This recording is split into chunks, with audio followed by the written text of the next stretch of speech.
To the channel Acharya Online. Please subscribe the channel and press the bell icon. Suprabhatam भैया बहन। आज के video में हम लोग बहुत बड़े संत कवि रसखान के बारे में जानेंगे। रसखान वैसे तो इस्लाम को मानने वाले थे, लेकिन भगवान श्री कृष्ण के वे अनन्य उपासक थे। सर्वश्रेष्ठ भक्त कहा जाता है उन्हें। आज उन्हीं के बारे में हम लोग जानने समझने की कोशिश करेंगे। तो मैं आपको बतला दूं, सुप्रसिद्ध श्री कृष्ण भक्त कवि रसखान का जन्म सन 1548 में हुआ था। इनका वास्तविक नाम सैयद इब्राहिम था और ये दिल्ली के निकट के रहने वाले थे। बतलाया जाता है कि इनका जो वंश था, इनके जो पूर्वज थे, अफगानिस्तान के राजवंश से रिलेटेड थे और सुप्रसिद्ध पठान परिवार में इनका जन्म हुआ था। रीति काल के सर्वश्रेष्ठ कवि के रूप में भी भक्त शिरोमणि रसखान का उल्लेख होता है और इन्हें रस की खान संज्ञा से विभूषित किया जाता है।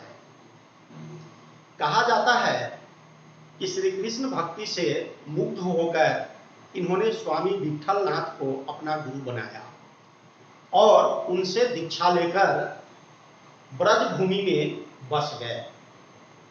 ये बचपन से ही स्वभाव से बहुत ही विनोदी थे, बहुत ही प्रेमी थे। इसी कारण से स्वामी विट्ठलनाथ जी ने श्री रंगनाथ जी के मंदिर में इन्हें प्रधान पुजारी के रूप में मनोनीत किया और वहीं पर इन्हें भगवान श्री कृष्ण का साक्षात दर्शन भी हुआ था। जब हम लोग इनकी काव्य को पढ़ते हैं तो पाते हैं कि इनके काव्य में भक्ति रस और श्रृंगार रस दोनों की प्रधानता है। इन्होंने कवित और सवैया छंद में अपनी रचनाएं की है। इनकी दो ही रचनाएं उपलब्ध है। पहला है सुजान रसखान और दूसरा है प्रेम वाटिका।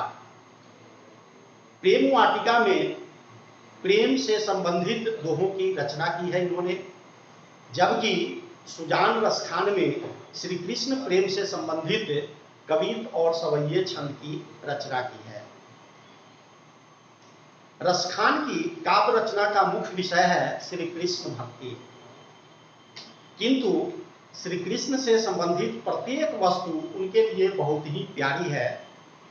श्री कृष्ण के जन्मभूमि ब्रज, गोकुल, यमुना नदी का किनारा, वन, बाग, वहाँ के पशु पक्षी, पहाड़, नदी, झरने, जंगल, कदम का पेड़, गोपियों के साथ रचाए गए रासलीला इत्यादि, ये सबसे कवि का गहरा अनुराग रहा है, गहरा लगाव रहा है। इन्होंने ब्रज भाषा में अपनी रचना की है। इनकी रचना में शब्दों का आडंबर बिल्कुल नहीं मिलता है।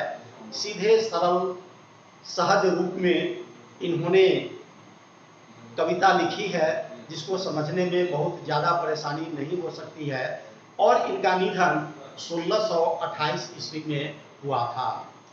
बतलाया जाता है कि भक्त कवि रसखान एक छोटे से प्यारे से बच्चे पर बड़ा मुग्ध थे, उसको बड़ा खिलाते रहते थे।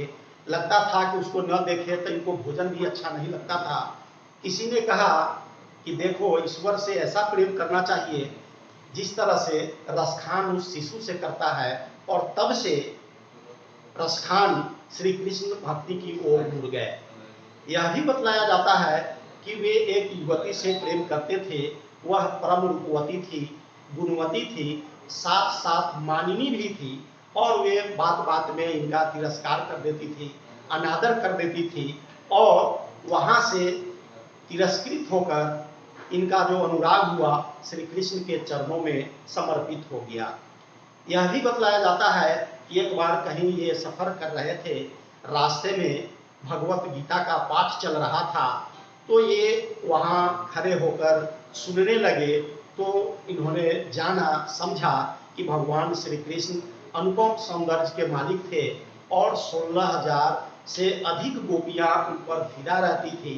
तो इन्होंने सोचा कि हम उसी श्री कृष्ण से प्रेम क्यों न करें, उन श्री कृष्ण को प्राप्त करने की कोशिश क्यों न करें जिसको सारी दुनिया प्राप्त करना चाहती है।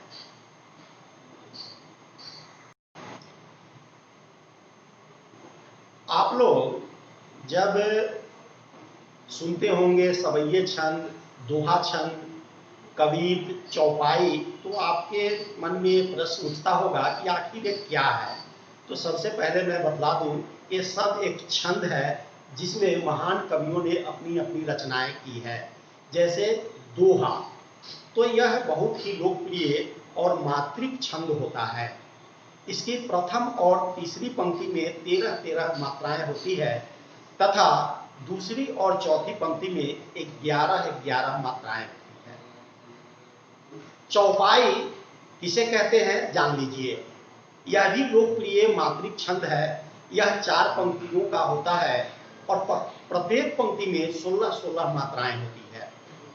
इसी तरह कवित, यह लोकप्रिय वार्णिक छंद है। ध्यान से सुनिएगा, एक मात्रिक छंद होता है, एक वार्णिक छंद होता है। तो कवित जो है लोकप्रिय वार्णिक छंद है। इसके प्रत्येक चरण में 31-31 वर्ण होते हैं और यह ब्रज भाषा का सर्वश्रेष्ठ, लोकप्रिय और प्रचलित छंद है। और एक है जो अंतिम है सवैया, यह भी लोकप्रिय वार्णिक छंद होता है और इसके प्रत्येक चरण में भी 31-31 वर्ण होते हैं और यह भी ब्रज भाषा का सबसे विख्यात, सबसे लोक प्रचलित छंद माना जाता है। तो प्रिय भैया बहन, फिर हम सवैये के बारे में अगले वीडियो में पढ़ेंगे। तब तक के लिए